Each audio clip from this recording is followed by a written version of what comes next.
ನಟ ದರ್ಶನ್ ಮತ್ತವರ ಬೆಂಬಲಿಗರು ರೇಣುಕಾಸ್ವಾಮಿಯನ್ನ ಕೊಂದಿದ್ದೆಲ್ಲಿ ಅನ್ನುವಂಥ ಪ್ರಶ್ನೆಗೆ ತನಿಖೆಯ ಸಂದರ್ಭದಲ್ಲಿ ಉತ್ತರ ಸಿಕ್ಕಿದೆ. ಅದು ಆರ್ ನಗರದ ಸಮೀಪದ ಒಂದು ಗೋಡೌನ್. ಸೊ ಅಲ್ಲಿ ಸದ್ಯ ತನಿಖೆಯ ದೃಷ್ಟಿಯಿಂದ ಪರಿಶೀಲನೆ ನಡೀತಾ ಇದೆ. ಪಟ್ಟಣಗೆರೆ ಗೋಡೌನ್ಗೆ FSL ತಂಡ ಆಗಮಿಸಿ ಪರಿಶೀಲನೆಯನ್ನು ಮಾಡ್ತಾ ಇದೆ. ಹತ್ಯೆ ನಡೆದಂತಹ ಸ್ಥಳದಲ್ಲಿ ಸಾಕ್ಷ್ಯ ಸಂಗ್ರಹಿಸುವಂತ ಕೆಲಸ FSL ಟೀಮ್ ಮಾಡ್ತಾ ಇದೆ. ಬೆಳಗ್ಗೆಯಿಂದ ಗೋಡೌನ್ ಒಳಗೆ FSL ಟೀಮ್ ಇದೆ. ಗೋಡೌನ್ನ ಇಂಚಿಂಚು ಪರಿಶೀಲನೆಯನ್ನು ಮಾಡಲಾಗ್ತಾ ಇದೆ. ಸಾಕ್ಷ್ಯ ಕಲೆ ಹಾಕ್ತಾ ಇದೆ ತಂಡ. ಗೋಡೌನ್ನಲ್ಲಿ ಏನು ವಾಹನಗಳನ್ನು ನಿಲ್ಲಿಸಲಾಗಿದೆ. ಆ ಗೋಡೌನ್ನ ಬಳಕೆ ಆಗ್ತಾ ಇದ್ದಿದ್ದು ಸೀಸ್ ಆದಂಥ ವಾಹನಗಳನ್ನು ನಿಲ್ಲಿಸೋದಕ್ಕೆ ಅಂತ ಗೋಡೌನ್ ಮಾಲೀಕ ನ್ಯೂಸ್ ಫಸ್ಟ್ನ ಜೊತೆಗೆ ಮಾಹಿತಿಯನ್ನು ಹಂಚಿಕೊಂಡಿದ್ರು. ಆ ಗೋಡೌನ್ ಯಾಕೆ ಯೂಸ್ ಆಗ್ತಿತ್ತು ಅನ್ನೋದನ್ನು ಹೇಳಿದರು. ಅದೇ ಜಾಗದಲ್ಲಿ ರೇಣುಕಾಸ್ವಾಮಿಯನ್ನು ಕರ್ಕೊಂಡು ಬಂದು ಹೊಡೆದು ಬಡಿದು ಕೊಂದು ಹಾಕಿರೋದು ನೋಡ್ತಾ ಇದ್ದೀರಿ. ಆ ದೃಶ್ಯ, ಆ ಗೋಡೌನ್ನ ದೃಶ್ಯವನ್ನು ನೋಡ್ತಾ ಇದ್ದೀರಿ. ಸೊ ಇದಕ್ಕೆ ಈಗ FSL ಟೀಮ್ ಬಂದಿದೆ. ಗೋಡೌನ್ನ ಸೆಕ್ಯೂರಿಟಿ ಗಾರ್ಡ್ ಒಬ್ಬರನ್ನು ವಶಕ್ಕೂ ಕೂಡ ಪಡೆಯಲಾಗಿತ್ತು ಅನ್ನುವಂಥ ಮಾಹಿತಿ ಇದೆ. ಮತ್ತು ಸದ್ಯ ಆ ಜಾಗದಲ್ಲಿ ಕ್ರೈಮ್ ಸೀನ್ ಅದು ಆ ಜಾಗ. ಸೊ ಅಲ್ಲಿ FSL ಟೀಮು ಸಾಕ್ಷ್ಯವನ್ನು ಕಲೆ ಹಾಕುವಂಥ ಕೆಲಸವನ್ನು ಮಾಡ್ತಿದೆ. ಅಂದರೆ ಈ ಬ್ಲಡ್ಡು ಸೇರಿ ಅಲ್ಲಿ ಏನು ಸಾಕ್ಷ್ಯಗಳು ಕಲೆ ಹಾಕೋದಕ್ಕೆ ಸಾಧ್ಯ ಇದೆಯೋ, ಕ್ರೈಮ್ ಸೀನಲ್ಲಿ ಸಿಗುವಂಥ ಸಾಕ್ಷ್ಯಗಳು ಮುಂದಕ್ಕೆ ಇನ್ವೆಸ್ಟಿಗೇಷನ್ನು ಮತ್ತು ಆರೋಪಿಗಳಿಗೆ ಶಿಕ್ಷೆ ಕೊಡಿಸೋದ್ರಲ್ಲಿ ಪ್ರಮುಖ ಆಗುತ್ತೆ. ಸೊ ಆ ಕಾರಣಕ್ಕಾಗಿ ಕ್ರೈಮ್ ಸೀನಲ್ಲಿ ಸಿಗುವಂಥ ಒಂದೊಂದು ಪುಟ್ಟ ಪುಟ್ಟ ಸಾಕ್ಷ್ಯಗಳು ಕೂಡ ಮುಂದೆ ಇನ್ವೆಸ್ಟಿಗೇಷನ್ ದೃಷ್ಟಿಯಿಂದ ಬಹಳ ಮುಖ್ಯ. ಸೊ ಅಲ್ಲಿ ಸದ್ಯ ಅಂದರೆ ಕೃತ್ಯ ನಡೆದಂಥ ಸ್ಥಳ, ಕೊಲೆಯಾದಂಥ ಜಾಗ, ಅಲ್ಲಿ ಸದ್ಯ FSL ಟೀಮು ಮಾಹಿತಿಯ ಜೊತೆಗೆ ಸಾಕ್ಷ್ಯವನ್ನು ಕಲೆ ಹಾಕ್ತಾ ಇದೆ.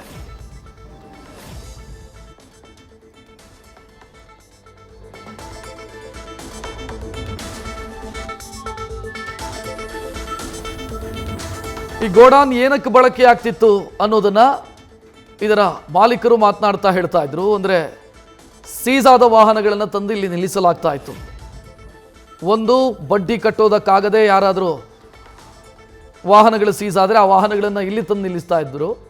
ಜೊತೆಗೆ ಪೊಲೀಸರು ಯಾವುದಾದ್ರೂ ಗಾಡಿಯನ್ನು ಸೀಸ್ ಮಾಡಿದರೆ ಇಲ್ಲೇ ತಂದು ಹಾಕ್ತಿದ್ರು ಅಂತ ಅದರ ಮಾಲೀಕರು ಹೇಳಿದರು. 4-5 ಎಕರೆ ಜಾಗ ಅದು. 4-5 ಎಕರೆ ಜಾಗದಲ್ಲಿ ಈ ಗೋಡೌನ್ ಇದೆ. ಈ ಗೋಡೌನ್ಗೆ ಕರ್ಕೊಂಡು ಬಂದು ಇಲ್ಲೇ ರೇಣುಕಾಸ್ವಾಮಿ ಮೇಲೆ ಹಲ್ಲೆಯಾಗಿರೋದು. ಇಲ್ಲಿ ಕೊಲೆ ಮಾಡಿದ ನಂತರ ಮೃತದೇಹವನ್ನು ಕಾಮಾಕ್ಷಿಪಾಳ್ಯದ ರಾಜಕಾಲುವೆ ಸಮೀಪ ತಂದು ಹಾಕಿದ್ದಾರೆ. ಅಂದರೆ ಬಾಡಿಯನ್ನು ತೆಗೆದುಕೊಂಡು ಹೋಗೋ ಸಂದರ್ಭದಲ್ಲಿ ಅವರ ಗುರಿ ಇದ್ದಿದ್ದು ರಾಜಕಾಲುವೆಗೆ ಹಾಕಬೇಕು ಅನ್ನೋದಾಗಿತ್ತು. ಆ ವಿಜುವಲ್ಸ್ ನೋಡಿದರೆ ಹಂಗೆ ಅನ್ಸುತ್ತೆ. ರಾಜಕಾಲುವೆಗೆ ಹಾಕಿದರೆ ಮೃತದೇಹ ಅಲ್ಲಿಂದ ತೇಲ್ಕೊಂಡು ಹೋಗುತ್ತೆ ಅನ್ನೋ ಲೆಕ್ಕಾಚಾರ. ಬಟ್ ಇವರು ಬಾಡಿಯನ್ನು ಎಸೆಯೋ ಸಂದರ್ಭದಲ್ಲಿ ಅದು ರಾಜಕಾಲುವೆಗೆ ಬಿದ್ದಿಲ್ಲ, ಬದಲಾಗಿ ಸೈಡಿಗೆ ಬಿದ್ದಿದೆ.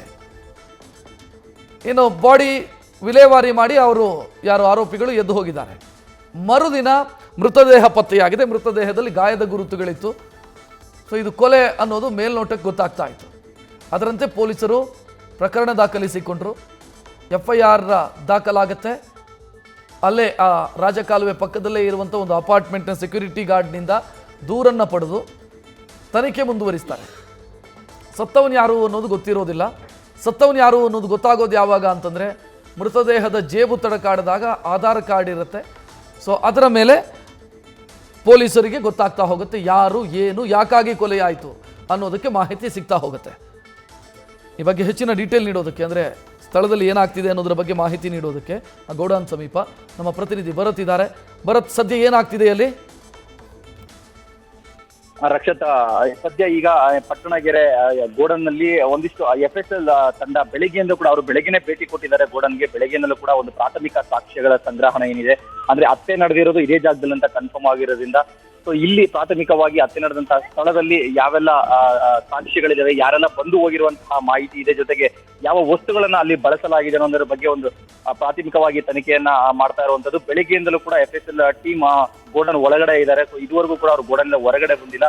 ಸೊ ನಿರಂತರವಾಗಿ ಅವರು ಸಾಕ್ಷ್ಯನ ಕಲೆ ಮಾಡುವಂತಹ ಕೆಲಸವನ್ನು ಮಾಡ್ತಾ ಇದ್ದಾರೆ. ಜೊತೆಗೆ ACP ಭರತ್ ಅವರ ನೇತೃತ್ವದಲ್ಲಿ ಬೆಳಗ್ಗೆ ಕೂಡ ಒಂದಿಷ್ಟು ಪೊಲೀಸರ ಅಧಿಕಾರಿಗಳು ಬಂದು ವಿಸಿಟ್ ಮಾಡಿ ಒಂದು ಕ್ರೈಮ್ ಸ್ಪಾಟ್ ನ ಒಂದು ಪರಿಶೀಲನೆ ಕೂಡ ಮಾಡಿದ್ರು. ಈಗಲೂ ಕೂಡ ಕಂಪ್ಲೀಟ್ ಅಂದ್ರೆ ಗೋಡನ್ನ ಸೀಸ್ ಮಾಡಿದ್ದಾರೆ. ಸಾರ್ವಜನಿಕರಿಗೆ ಯಾರಿಗೂ ಕೂಡ ಅಲ್ಲಿ ಪ್ರವೇಶವನ್ನ ಮಾಡಿಸ್ತಾ ಇಲ್ಲ. ಜೊತೆಗೆ ಅಂದ್ರೆ ಇಲ್ಲಿ ಗೋಡನ್ನ ಮಾಲೀಕರು ಅಂದ್ರೆ ಮೇಂಟೆನೆನ್ಸ್ ಮಾಡ್ತಾ ಇದ್ದಂತಹ ಕಿಶೋರ್ ಅವರು ಈಗ ಸದ್ಯಕ್ಕೆ ನಾಪತ್ತೆ ಆಗಿದ್ದಾರೆ ಅಂತ ಹೇಳಲಾಗ್ತದೆ. ಯಾಕಂದ್ರೆ ಅವ್ರು ಇನ್ನೂ ಸಂಪರ್ಕಕ್ಕೆ ಸಿಗಲಿಲ್ಲ ಅವರು. ಆದ್ರೂ ಕೂಡ ಗೋಡನ್ನ ಮಾಲೀಕರಾಗಿರುವಂತಹ ಪಟ್ಟಣಗೆರೆ ಜಯಣ್ಣ ಅವರನ್ನು ಕೂಡ ಇದುವರೆಗೂ ಪೊಲೀಸರು ಸಂಪರ್ಕ ಮಾಡಿಲ್ಲ. ಯಾಕಂತ ಹೇಳಿದ್ರೆ ಫಸ್ಟ್ ಆರಂಭಿಕವಾಗಿ ಗೋಡನ್ನಲ್ಲಿ ಇರುವಂತಹ ಪ್ರಾಥಮಿಕ ಮಾಹಿತಿನ ಕಲೆ ಹಾಕಿ ನಂತರದ ಅಗತ್ಯವೆನಿಸಿದಲ್ಲಿ ಜಯಣ್ಣ ಅವರನ್ನ ಸಂಪರ್ಕ ಮಾಡ್ತೀವಿ ಅನ್ನೋ ಒಂದು ಮಾಹಿತಿನಾಗ ಪೊಲೀಸರು ಕೊಡ್ತಾ ಇರೋದು. ಇನ್ನೊಂದ್ ಕಡೆ ಈ ಗೋಡನ್ನ ಮಾಲೀಕರಾಗಿರುವಂತಹ ಜಯಣ್ಣ ಅವರು ಕೂಡ ನಾವು ನ್ಯೂಸ್ ಫಸ್ಟ್ ಸಂಪರ್ಕ ಮಾಡಿದಾಗ ಅವರು ಕೂಡ ಹೇಳ್ತಾ ಇದ್ರು, ಘಟನೆ ನಡೆದಿರೋದ್ರ ಬಗ್ಗೆ ನಾವು ಮಾಧ್ಯಮಗಳಲ್ಲಿ ಅಷ್ಟೇ ನೋಡಿರೋದು, ಅಲ್ಲಿ ಘಟನೆ ಏನ್ ನಡೆದಿದೆ ಏನಾಯ್ತು ಅನ್ನೋದ್ರ ಬಗ್ಗೆ ನಮ್ಗೆ ಹೆಚ್ಚಿನ ಮಾಹಿತಿ ಇಲ್ಲ. ಇದುವರೆಗೂ ಪೊಲೀಸರು ಕೂಡ ನಮ್ಮನ್ನ ಸಂಪರ್ಕ ಮಾಡಿಲ್ಲ. ನಾನು ಮಾಧ್ಯಮಗಳಲ್ಲಿ ಅಷ್ಟೇ ಸುದ್ದಿಯನ್ನ ನೋಡ್ತಾ ಇದ್ದೀನಿ. ಖಂಡಿತವಾಗಿ ನಾನು ಸಪೋರ್ಟ್ ಮಾಡ್ತೀನಿ, ತನಿಖೆಗೆ ನಾನು ಸಹಕರಿಸ್ತೀನಿ. ಬಟ್ ಅದು ನನ್ನ ನಿಯಂತ್ರಣದಲ್ಲಿ ಇಲ್ಲ. ನಾನು ಜಸ್ಟ್ ಬಾಡಿಗೆಗೆ ಕೊಟ್ಟಿದ್ದೇನೆ, ಅದನ್ನ ಮೇಂಟೆನೆನ್ಸ್ ಮಾಡ್ತಾರೋರು ಬೇರೆಯವರು ಇದ್ದಾರೆ. ಖಂಡಿತವಾಗಿ ಪೊಲೀಸರು ಏನಾದ್ರೆ ಹೆಚ್ಚಿನ ತನಿಖೆಗೆ ನನ್ನ ಕರದಲ್ಲಿ ನಾನು ಖಂಡಿತವಾಗಿ ಅವ್ರಿಗೆ ಹೋಗಿ ವಿಚಾರಣೆಗೆ ಒಳಪಡ್ತೀನಿ ಅನ್ನೋ ಮಾಹಿತಿಯನ್ನ ಕೂಡ ಪಟ್ಟಣಗೆರೆ ಜಯಣ್ಣ ಅವರು ಕೊಡ್ತಾರಂಥದ್ದು. ಒಟ್ಟಾರೆ ಅಂದ್ರೆ ಹತ್ಯೆ ನಡೆದಿರೋದು ಗೋಡನ್ ನಲ್ಲಿ ಅನ್ನೋ ಒಂದು ಖಚಿತ ಮಾಹಿತಿ ಈಗ ಪೊಲೀಸರ ಬಳಿ ಇದೆ. ಹಾಗಾಗಿ ಎಕ್ಸಾಕ್ಟ್ ಕ್ರೈಮ್ ಸ್ಪಾಟ್ ನಲ್ಲಿ ಯಾವೆಲ್ಲ ಎವಿಡೆನ್ಸ್ ಸಿಗುತ್ತೆ ಅನ್ನೋದು ಕೂಡ ತುಂಬಾ ಇಂಪಾರ್ಟೆಂಟ್ ಆಗುತ್ತೆ. ಯಾಕಂತ ಹೇಳಿದ್ರೆ ಅಂದ್ರೆ